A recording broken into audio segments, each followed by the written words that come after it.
Welcome to the Dark Chronicle. Step beyond the surface of history and into its deepest shadows where secrets were buried, scandals were silenced, and forbidden stories refused to stay dead. In the comments below, tell us which city you watching from and what time it is where you are right now. Let's see how far across the world our viewers are gathering as we uncover the darkest corners of the past together. He did not volunteer for what he became. The role claimed him the instant survival was reduced to a negotiation. Before that moment, he had existed in the quiet anonymity forced upon most enslaved men, measured by how long he could endure, noticed only when something broke or failed. His days were spent in fields that merged into one another in memory, endless rows stretching beneath a merciless sky, seasons circling back with no promise of change. He knew hardship, he knew pain, but betrayal that was something he had not yet been taught to expect. He understood fear, but not yet. The shape it would take when fear was no longer about what might happen to him, but about what he might be forced to do to others. That changed when he was taken aside, separated from the group without explanation. Isolation always preceded decisions that could not be refused. He recognized the pattern immediately. Silence thickened. The men who escorted him did not look at him directly. They never did when something irreversible was about to happen. He was brought to a place that signaled authority rather than punishment. That distinction mattered. Punishment was loud and public. Authority was quiet and final. The men waiting for him spoke calmly, as if discussing weather or inventory. Their calmness was deliberate. It framed what followed as reasonable. They told him he had been noticed, not for defiance but for aptitude. He moved well through land, he paid attention, he knew paths others missed. These qualities were framed as assets rather than threats. Praise in that context was not kindness, it was capture. They told him there was a problem. People were running, people were disappearing. The usual hunters were failing too often. Dogs alone were not enough. Someone who understood the mind of the enslaved was needed, someone who knew how fear shaped movement. They told him that someone was him. He did not respond immediately. Silence was the only power left to him in that moment. He waited, knowing the words that mattered had not yet been spoken. They never began with threat. They began with the offer. They told him what he would receive. Lighter work, better rations, protection from random violence. Small mercies framed as generosity. Then they told him what would happen if he refused. The details were not dramatic. They did not need to be. He already knew the vocabulary of pain well enough to fill in the gaps. But there was another layer, the one meant to close the trap completely. They told him that if he did not accept, someone else would, someone less careful, someone more eager, someone who would not hesitate to deliver others directly into punishment or death. They framed his cooperation as mitigation, as harm reduction, as responsibility. This is how systems corrupt without shouting. They did not say the word betrayal, they did not need to. Betrayal were implied in the choice itself. Survive by becoming instrument or die having preserved purity no one would remember. He thought of his body first, not abstractly but concretely. He thought of what it had endured. He thought of how easily it could be broken again. He thought of how death was not the worst outcome available to him. He thought of the others too. Faces passed through his mind uninvited. Men and women who had whispered plans, who had trusted silence between them, who had believed movement itself was hope. The choice was not between right and wrong. It was between different kinds of wrong distributed unevenly. He accepted. Acceptance did not feel like relief. It felt like narrowing, like a door closing behind him while another opened that he did not want to enter. He was given instructions quickly, efficiently. He was shown how the hunts worked from the perspective of command rather than prey. He was taught what was expected and, more importantly, what was forbidden. He was not to hesitate publicly. He was not to warn. He was not to deviate from orders unless deviation could be justified as efficiency. He was to be effective. Effectiveness became the measure by which his survival would be evaluated. The first hunt nearly broke him. He was sent ahead with dogs and men who did not trust him. Trust was not part of the arrangement. Compliance was. He recognized the signs of flight immediately. The broken branches, the altered ground, the subtle ways fear reshapes landscape. These signs had once guided him toward freedom. Now they guided him toward capture. He slowed deliberately. He misread a sign just enough to delay. Delay was not yet forbidden. He framed it as caution. The men grumbled but accepted it. They wanted results, but they also wanted certainty. He learned quickly how to speak in ways that reassured without revealing intent. When the trail was finally found again, his chest tightened in a way he had never felt before. He was no longer running toward possibility. He was running toward someone else's ending. The capture was swift. The punishment afterward was not his to witness. That absence did not soften it, it sharpened it. Imagination filled what distance hid. That night he did not sleep. Sleep would have required separation between action and self. That separation had not yet formed. Every sound felt accusatory. Every silence felt complicit. He understood then that survival would require something more than obedience. It would require transformation. He learned to compartmentalize. Compartmentalization is not forgetting, it is partitioning. He divided his awareness carefully. One part of him tracked for the hunters. Another part tracked the hunter themselves, their habits, their impatience, their blind spots. Knowledge multiplied. Knowledge could be weaponized quietly. He learned how to appear ruthless without being reckless. He learned how to deliver outcomes that satisfied authority while preserving uncertainty. He learned how to frame failure as weather, as chance, as poor footing. He learned how to be believed. Believability became his shield. With each hunt, the role pressed deeper into him. Men began to speak of him with a mix of fear and approval. Approval was dangerous. Approval invited permanence. He learned to keep it conditional. Enough success to survive. Enough error to avoid elevation. Elevation would have trapped him completely.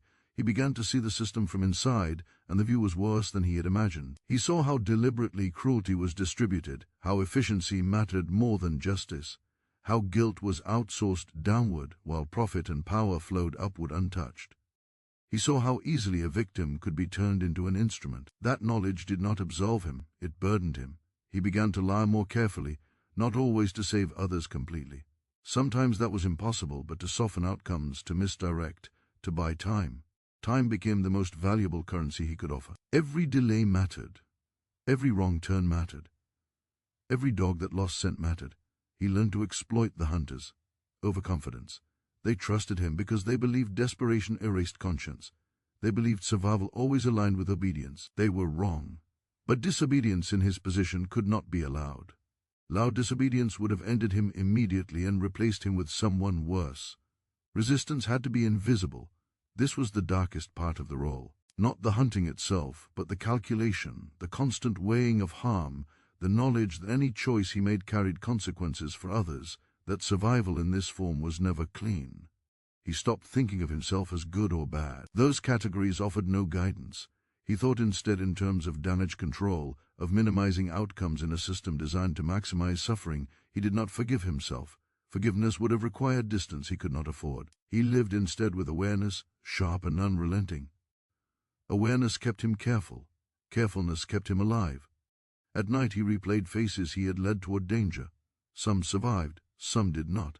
He carried them all. The weight did not lessen with time, it accumulated. And yet within that accumulation something else formed, understanding. Understanding of how the hunts could be broken, of how authority relied on speed and certainty, of how fear could be redirected, of how obedience could be mimicked convincingly enough to hide sabotage. The system believed it had turned him. What it had done instead was place him at its most fragile point. The darkest slave hunter of Virginia was not born in cruelty. He was created by a system that mistook coercion for loyalty and survival for surrender. And in forcing him to hunt others, it taught him exact how the hunt could one day be turned against itself. They gave him a name for the role, though it was never written down. Names made things official, and official things could be questioned later. Instead, they spoke of him in function rather than identity. The tracker dot, the one who knows their thinking. Language reduced him to utility. That reduction made what followed easier for everyone else. Becoming the thing he feared did not happen all at once. It happened in increments so small they almost felt reasonable. At first, he told himself he was only walking paths he already knew. He was only pointing out signs anyone could see if they paid attention. He was only doing what he had always done, observing, reading the land, responding to pressure. The difference, he insisted, was that intent did not matter as much as outcome. If he could slow a hunt, misdirect it, soften its end, then perhaps the role could be endured. That belief did not last. Authority has a way of tightening its grip once cooperation is demonstrated. After the first few hunts, expectations sharpened, delays were tolerated less, questions were framed more aggressively. He was praised in front of others, which felt worse than punishment. Praise isolated him. It marked him as separate. Separation is how systems prevent solidarity. Other enslaved people began to look at him differently. Some avoided him entirely. Others watched him with guarded expressions that carried accusation without words. Trust evaporated quietly. He understood why. If he were in their place, he would have done the same. That loss hurt more than any blow. He had not realized how much his sense of self depended on being unseen among his own people, moving within shared silence. Now silence turned away from him. He walked alone, even when surrounded. The hunts grew more complex. Masters demanded results that justified the concessions they had granted him. He learned how to frame his observations in ways that aligned with expectation. He learned which details to emphasize and which to omit. Language became a mother terrain to navigate. Inside him, something split. One part of him performed the role. It calculated distance, evaluated signs, issued instructions. This part learned to suppress reaction. Reaction slowed movement. Reaction invited scrutiny. Another part of him observed everything with ruthless clarity. This part watched the hunters as closely as it watched the hunted. It catalogued their impatience, their reliance on routine, their fear of uncertainty. It noticed how quickly confidence collapsed when dogs hesitated, how often men deferred to whoever spoke loudest rather than whoever spoke wisely. This part did not forget. The psychological cost was immediate and cumulative. He began to dream differently. Sleep brought fragmented scenes, paths that led nowhere, voices calling without faces, hands reaching out just beyond contact. He woke already exhausted. Knowing the day would require performance, he learned to numb selectively. Total numbness would have made him reckless. Selective numbness allowed function. He shut down certain responses while keeping others sharp. Guilt was not eliminated, it was delayed. Delayed guilt is dangerous, it waits. He saw himself reflected in those he hunted, and the reflection grew more precise over time. He recognized the way desperation altered posture, the way hope quickened movement, the way fear made people choose straight lines when curved ones were safer. He knew these patterns because he had lived them. This knowledge made him effective. Effectiveness deepened his entrapment. Masters began to trust him more than they trusted the dogs. Their trust frightened him. Dogs could be blamed. He could not. Trust me, responsibility. Responsibility meant scrutiny. He began to sabotage carefully, not by refusing orders that would have been fatal, but by shaping outcomes subtly. He misjudged terrain at crucial moments. He recommended longer routes under the guise of caution. He interpreted signs ambiguously, buying time where time mattered most. He learned how to appear earnest while being imprecise. This balancing act required constant attention. One mistake too many in either direction, too effective or too resistant, and the roar would consume him fully or destroy him outright. He lived inside that narrow corridor. The hunters never questioned his loyalty openly. They believed survival erased conscience. They believed no one would risk the privileges he had been given. They mistook compliance for allegiance. He did not correct them. As weeks turned into months, the weight of the role settled deeper. He stopped counting the hunts. Counting implied limit. There was none. The system had discovered something useful, and useful things are rarely released. He stopped thinking of escape for himself. Escape would have required abandoning others to someone worse. This realization trapped him more completely than chains ever had. He had become a point of containment. As long as he remained, outcomes could be managed. If he vanished, brutality would spike unchecked. This logic haunted him. It justified endurance. It justified compromise. It justified remaining inside a role that was hollowing him out piece by piece. He began to understand how systems perpetuate themselves not through monsters, but through ordinary people forced into impossible choices. The darkest cruelty was not always the loudest. Sometimes it was quiet, procedural, disguised as necessity. He was living proof. At times anger surged, sharp, focused, dangerous. He learned to redirect it inward into planning. Anger could not be expressed openly. It could be used. He began to imagine scenarios where the hunted self could be broken. Not immediately, not dramatically, but strategically. He thought about dogs that could be misled permanently, about terrain that could not be navigated safely under pressure, about moments when authority depended too heavily on his guidance. These thoughts frightened him because they felt like hope. Hope was risky. Hope invited action. Action invited exposure. He stored the thoughts away, letting them accumulate alongside guilt and knowledge. Accumulation was safer than expression, for now, the darkest transformation was not that he hunted others. It was that he learned how easily people could be made to do things they despised. If survival was placed just far enough out of reach, he had become what the system needed him to be. But in doing so, he had learned exactly how fragile that system was. That knowledge, weighted, heavy, and unresolved, for a moment when survival would require something more than endurance, for a moment when becoming the thing he feared would no longer be enough, and when that moment came, the man the system had created would be the one at least expected to turn against it. The role hollowed him out in ways no one could see from the outside. By the time he understood what it was doing to him, the change had already settled into habit. He no longer startled at the sound of dogs.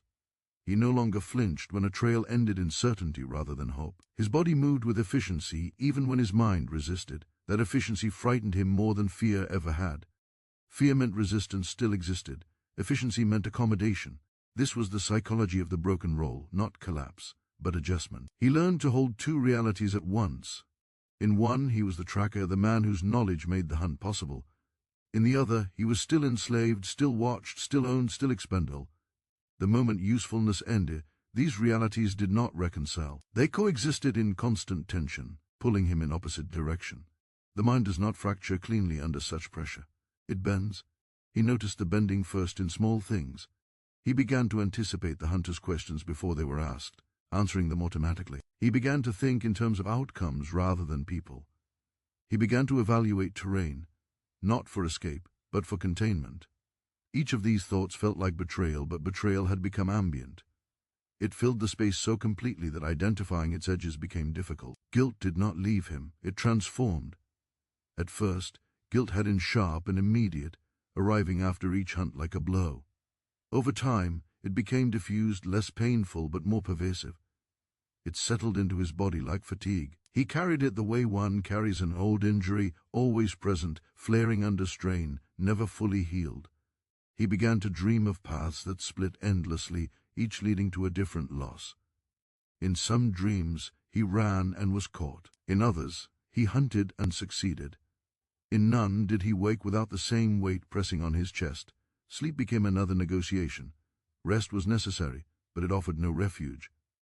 The hunters noticed his reliability and mistook it for loyalty. They spoke more freely around him. They complained about masters. They mocked those they pursued. They discussed routes and strategies without caution. They forgot that knowledge can be stolen simply by listening. This carelessness was a gift, though it did not feel like one at the time. He listened. He listened to how they framed themselves as reluctant participants in cruelty they enjoyed. He listened to how they justified violence as necessity, as order as deterrence. He listened to how quickly they blamed the hunted for their own suffering. This language revealed more than they intended. It revealed the stories they needed to tell themselves to function.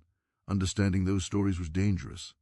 Understanding gives leverage, but leverage requires patience. He also listened to himself, to the subtle ways his own thinking had begun to align with theirs. To moments when he caught himself calculating too cleanly, when empathy arrived a fraction too late. These moments terrified him.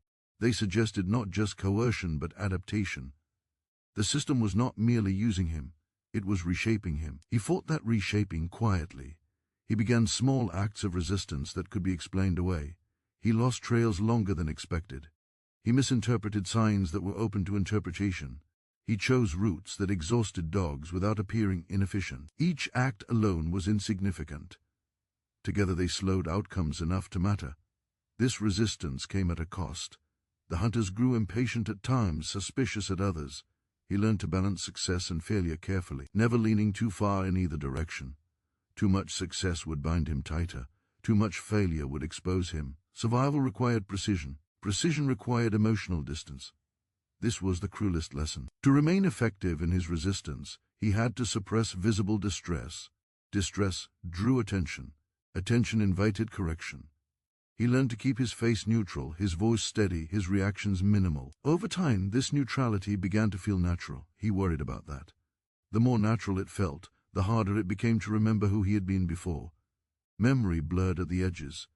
He could recall facts, faces, places, events, but the emotional texture thinned. This frightened him more than pain ever had. Pain reminds you that something is wrong. Numbness suggests accommodation. He was becoming useful in ways that endangered him spiritually. He saw the same process at work in others forced into compromised roles. Overseers who had once been enslaved, informants who had traded silence for safety. Each told themselves a story about necessity. Each believed survival justified adaptation. He understood them now in ways he had not wanted to. Understanding did not mean forgiveness. It meant recognition. He recognized the system. Its most effective weapon was not violence alone, but normalization. When cruelty becomes routine, resistance begins to look unreasonable. He fought that normalization internally, clinging to memory like evidence in a trial no one else acknowledged. He remembered names of people he had delayed long enough to escape, names of people he had not been able to save. He repeated them silently, a litany meant to preserve humanity against erasure. Remembering was an act of defiance. Forgetting would have completed the transformation. The hunters began to rely on him not just for tracking but for judgment. They asked him what he thought roots would look like, how the hunted might behave, where pressure should be applied. Each question pulled him deeper into authorship of harm. He answered carefully. He learned to frame his guidance in ways that introduced uncertainty rather than closure. He emphasized unpredictability, caution, delay. He presented resistance as inefficiency rather than morality. Hunters respect inefficiency. They dismiss morality. This tactic worked often enough to matter, but it also deepened his isolation. He could not speak openly to those he was helping indirectly. He could not reveal his intent without destroying it. He carried responsibility without recognition, success without acknowledgement, guilt without relief. This isolation was the psychological breaking point. He began to understand why some people collapse under such pressure while others harden. Hardening was easier in some ways. It simplified the world. But hardening meant surrender. He could not accept that. Instead, he existed in constant tension, neither breaking nor hardening completely. This middle state was exhausting. It demanded vigilance without reward. It demanded faith without evidence. He began to think less about survival and more about exit. Not immediate escape that remained impossible, but transformation of the role itself. He thought about how dependency could be reversed, how authority relied on his presence more than it admitted, how a sudden absence or a public failure might destabilize the system that had coerced him. These thoughts were dangerous. Dangerous thoughts cannot be entertained carelessly. He stored them the way one stores fire contained control reserved for necessity. The psychology of the broken role is not madness. It is clarity under constraint. It is seeing too much while being allowed to say too little. It is knowing that every choice harms someone and still being required to choose. He did not excuse himself. He did not condemn himself. Those judgments offered false resolution. He lived instead with awareness, sharp and unrelenting. That awareness was his remaining freedom. The system believed it had solved a problem by turning a victim into a tool. It did not understand that tools, when they learn the shape of the machine, can be used to dismantle it from within. He was learning the machine intimately now. Every hunt revealed another weakness. Every command exposed another assumption. Every reliance on his guidance tightened a knot that could one day be pulled loose. The darkest slave hunter of Virginia was not losing his soul. He was guarding it carefully, painfully under conditions designed to destroy it, and somewhere beneath the layers of role and routine, a decision was forming, not yet ready to be named, but inevitable. Survival had required betrayal. What came next would require something far more dangerous: choice. The lies began as protection. Over time they became structure. He learned quickly that truth in his position was not something to be spoken. It was something to be shaped. Authority did not want accuracy. It wanted reassurance. It wanted narratives that confirmed control. He gave it those narratives carefully, knowing that every lie he told had to be sturdy enough to withstand scrutiny and subtle enough not to draw attention. Lies kept him alive. They also kept others alive, though that was never acknowledged. He learned which truths were too dangerous to hide outright, and which could be bent safely. He learned that omission was often more effective than invention, saying less invited assumption, and assumption did the work of deception without effort. He learned to speak with confidence about uncertainty, to frame delay as strategy, confusion as complexity. The hunters trusted confidence more than correctness. He watched how they reacted to failure. Failure frightened them, but it also exhausted them. Too much failure risked his position. Too little would bind him permanently. The lies had to calibrate outcomes, precisely enough success to preserve his role, enough uncertainty to prevent finality. This balance was the narrowest ground he had ever walked. he began to manipulate time deliberately. Time was the one resource authority could not reclaim once lost. A day delayed meant a night gained. A wrong turn meant distance widened. A misread sign meant someone might cross into safer territory before pursuit could be renewed. He learned how to justify these delays convincingly. He spoke of terrain that demanded caution, of weather that altered scent, of choices made by the hunted that required reevaluation. Each explanation sounded reasonable because it was grounded in truth, just not the whole truth. The hunters rarely questioned him directly. They questioned outcomes instead. When outcomes failed to satisfy, they pressed harder, demanding certainty when none existed. He responded by offering complexity. Complexity diffused responsibility. It spread blame across conditions rather than people. Blame dispersed his power preserved. He also learned to lie with his body. Body language mattered as much as words. Too much hesitation signaled doubt. Too much urgency signaled deception. He practiced neutrality until it became instinct. He learned how to look focused without appearing eager, how to seem invested without appearing ambitious. Ambition was dangerous. Ambitious people are watched closely. He avoided credit. When hunts succeeded, he attributed it to dogs, to luck, to decisions made by others. When hunts failed, he accepted just enough responsibility to appear honest while redirecting cause elsewhere. This humility earned trust more reliably than competence alone. Trust deepened the trap. With trust came access. With access came knowledge. He was invited into conversations he had once been excluded from. He heard plans before they were enacted. He learned where authority fractured internally, where masters disagreed, where hunters resented oversight, where efficiency clashed with cruelty. These fractures mattered. He began to exploit them quietly. He aligned his guidance with whichever authority figure was least dangerous at the moment, using internal rivalries to slow action. Conflicting orders produced hesitation. Hesitation saved lives. The cost was internal. Every lie carried weight. Even lies told to prevent harm accumulate pressure. He felt that pressure in his chest in the tightness that never fully released. He carried it into sleep and woke with it still there. Lies require maintenance. Each one must be remembered, reinforced, defended. Forgetting was not an option. He began to fear not exposure but success. Success simplified things. Simplicity ended ambiguity. Ambiguity was his shield. A clean capture closed all doors. He worked to prevent clean endings. This work required cruelty of a different kind. Sometimes he had to let hunts proceed far enough to satisfy authority. Sometimes he had to allow partial captures that reinforced fear without delivering final punishment. These compromises haunted him. They were the price of staying in the role long enough to mitigate worse outcomes. He hated himself most on those days. He learned that the system did not reward conscience. It rewarded results. The only way conscience could operate was invisibly in the margins where outcomes could still be shaped quietly. He became adept at creating those margins. He would suggest alternative routes that appeared faster, but were actually longer. He would interpret signs as fresher than they were, sending hunters forward while the hunted doubled back. He would claim uncertainty where clarity existed, buying time without appearing incompetent. Each tactic was small. None alone would have mattered. Together they formed a pattern of resistance so subtly it blended into routine. The hunters began to rely on his judgment instinctively. They deferred to him in moments of confusion. They asked him to settle disputes about direction. Authority shifted incrementally toward him without anyone acknowledging it. This frightened him. Power once acquired becomes expectation. Expectation becomes obligation. And he did not want power. Power would trap him in the role permanently. He needed influence without visibility. He learned to give advice that required consensus rather than command. He framed decisions as group conclusions. Shared decisions diffused blame and reduced scrutiny. He became facilitator rather than leader.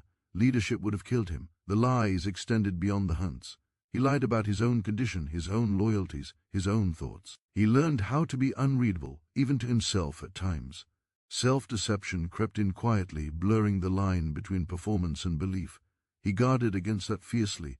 He maintained internal rituals to anchor himself. Silent repetition of names, recollection of specific moments before the role, small acts of defiance no one else would notice, slowing his pace intentionally, choosing silence where speech was expected. These rituals preserved identity where nothing else could. He also observed how easily lies were accepted when they aligned with expectation. The hunters wanted to believe the system worked. They wanted to believe escape was rare and capture inevitable. His lies supported the belief just enough to prevent suspicion.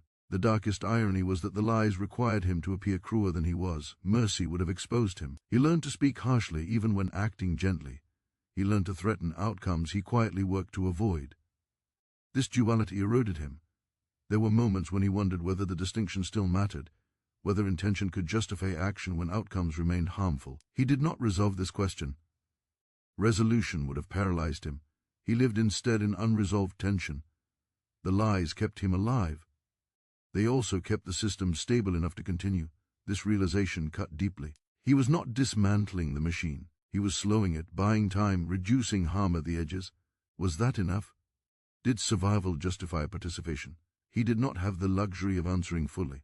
What he did know was that lying had given him something else: positioning. He was now close enough to the core of the hunt to see where it was weakest. He saw how dependent it had become on his presence, how quickly confusion spread when he hesitated, how authority wavered when he questioned assumptions gently. The lies had created leverage. Leverage waits. He began to sense that the balance could not hold forever. Lies compound. Pressure accumulates. Sooner or later, a moment would arrive where maintaining the rule would cause more harm than breaking it. That moment had not yet come, but it was coming, and when it did, the lies that had kept him alive would have to become something else, not concealment, but rupture. For now, he continued to lie carefully, deliberately, with full awareness of the cost. Because in a world that demanded betrayal as proof of survival, lying had become the only way to keep a piece of truth intact long enough to matter. The moment arrived not as a revelation, but as a narrowing. It began with a name spoken too casually. They brought him the details the way they always did, measured, procedural, stripped of humanity. A man had been seen near a familiar crossing. He was traveling with a child. The information mattered less than the implication. A capture like this would not end quietly. It would be made visible. It would be used. The hunters looked to him immediately. They expected guidance.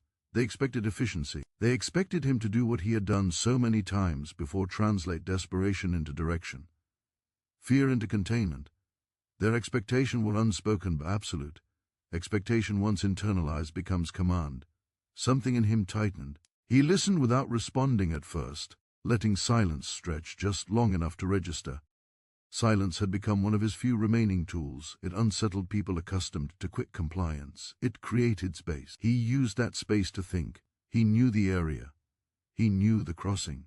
He knew the routes available to someone carrying a child. He also knew the consequences if the hunt succeeded. This would not be a quiet return. This would be spectacle. This would be punishment designed to echo. He had delayed before. He had misdirected. He had softened outcomes. But this was different. Delay would not be enough. Misdirection would only postpone inevitability. The system had sharpened its attention too much. For the first time, survival and conscience were no longer aligned, even partially. He understood then that the role had reached its limit. Everything he had done until now had been mitigation. This would require rupture. The realization did not come with relief. It came with fear so sharp it steadied him. Fear clarified what rationalization had blurred. He could not carry this outcome. Not in fragments, not in silence, not again. He asked questions carefully. He asked about timing, about resources, about who would be present. He framed his interest as thoroughness. The hunters answered willingly. They trusted him completely now. Trust is most dangerous when it is undeserved. He learned that a public demonstration had been requested, that witnesses would be gathered, that there would be no tolerance for error. The hunt was meant to end decisively. He nodded. Inside, something settled into place. He gave them a route that was correct, but only briefly. He led them toward the crossing early, knowing the man would not yet be there. He insisted on moving quickly, claiming urgency. Speed exhausted the dogs. Speed scattered scent. Speed created confusion before clarity could form. When the trail finally appeared, it was faint enough to be argued over. He emphasized caution. He suggested splitting forces. He framed indecision as strategy. The hunters complied, frustrated but trusting. This bought time. Time allowed the man and child to move deeper into terrain that punished pursuit. Time allowed uncertainty to spread.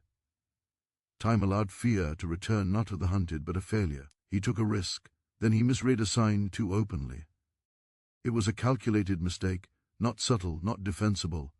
He pointed toward ground he knew would collapse under pressure, not catastrophically but enough to injure and delay. He framed it as confidence, as insight sharpened by experience.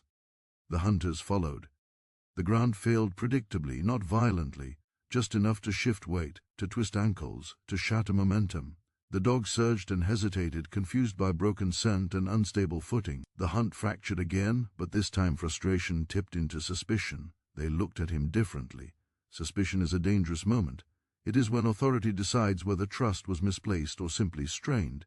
He had anticipated this. He leaned into it. He took responsibility. He spoke harshly of himself, questioned his own judgment publicly, suggested fatigue or error. This disarmed immediate accusation.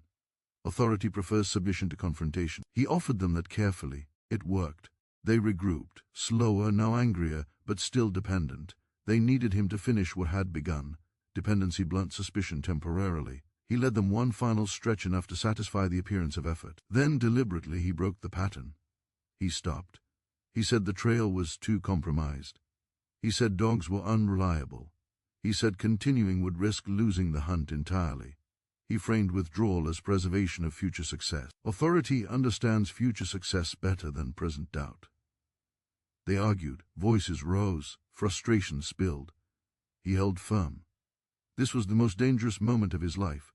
If they overruled him, he would be forced to comply or expose himself. If they accepted his judgment, the hunt would end without resolution, and suspicion would harden into something colder.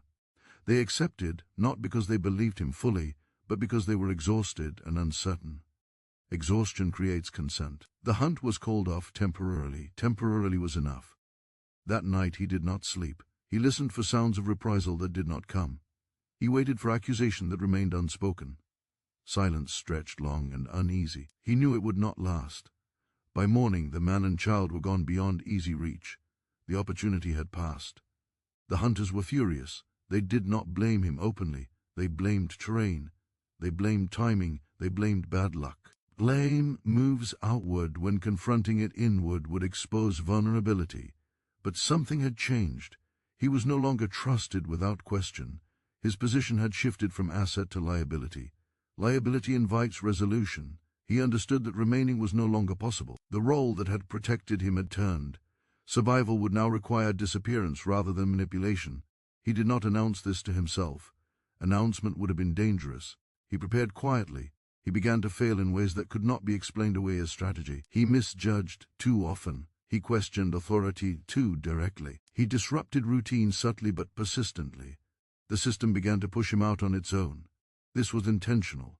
He wanted dismissal rather than punishment. Dismissal created gaps. Punishment closed them. Eventually they removed him from the hunts. Not with ceremony, not with explanation. He was reassigned to labor that felt like demotion. They told themselves he had lost his edge, that fear had softened him, that survival had made him cautious. They did not realize caution had always been his strength. Being removed from the hunts was not freedom. It was exposure. He lost protection. He lost leverage. He lost the fragile shield of usefulness. But he gained something else. Distance. Distance allowed him to move again without scrutiny. Distance allowed him to reconnect quietly with networks he had been forced to abandon. Distance allowed him to pass information rather than shape outcomes directly. He warned others, not loudly, not dramatically. He spoke in fragments, in suggestions, in questions that planted caution. He described routes that had become dangerous. He spoke of patterns hunters followed without revealing how he knew them. People listened. They had always listened. They had simply been afraid of him before. The darkest part of his role ended not with redemption, but with withdrawal. He did not undo the system. He did not collapse it. He did something less visible and more enduring. He interrupted it. He refused one ending loudly enough to change another quietly. He accepted suspicion in exchange for distance. He traded influence for conscience. When the balance tipped, the system adjusted as it always does. It replaced him. The replacement was worse. He knew this. But he also knew something else. He had stretched the system thin. He had exposed its dependency. He had taught others how to read it. He had shown that even the most coercive roles have limits. He did not forgive himself. Forgiveness was not his goal. He chose instead to live with the consequences of having acted. The choice did not make him clean. It made him free enough. And sometimes in a world built on forced compliance, that is the only victory available. After he was removed from the hunts, the system closed around the gap quietly. There was no reckoning, no inquiry, no acknowledgement that anything had gone wrong. The role he had occupied was simply reassigned. His absence explained away as fatigue, unreliability, or moral weakness, whatever phrasing preserved authority best. Institutions rarely admit structural failure. They prefer personnel changes. From the outside, it looked as though he had been spared. He was not beaten publicly. He was not sold away immediately. He was not executed, as an example. Those absences were not mercy. They were convenience. Punishment would have required explanation, and explanation invites question. Silence was safer. For him, life became smaller and more dangerous at the same time. Without the production of usefulness, he was once again just another enslaved man, watched more closely now, not less. Demotion does not erase suspicion. It concentrates it. Overseers noticed his silences.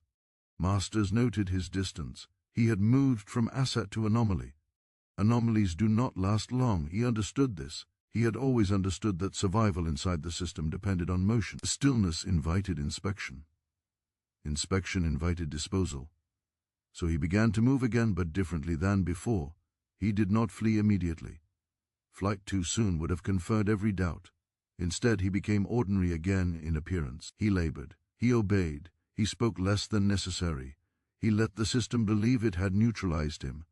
This performance was familiar territory, but now he carried knowledge that made every moment heavier. He knew routes. He knew patterns. He knew how information traveled and where it stalled. He knew which men were brutal and which were merely obedient. He knew which dogs were reliable and which hesitated. He knew the timing of patrols and the rhythm of hunts. He also knew how fragile that knowledge was. Knowledge unshared dies with its holder. So he began to pass it on, not openly, not in ways that could be traced. He spoke in fragments, in questions rather than instructions. He warned without warning. He described danger as rumor rather than fact. He trusted that those who needed to understand would understand. This was how information had always survived, broken, disguised, carried person to person without record. Some listened, some did not. He could not control outcomes anymore.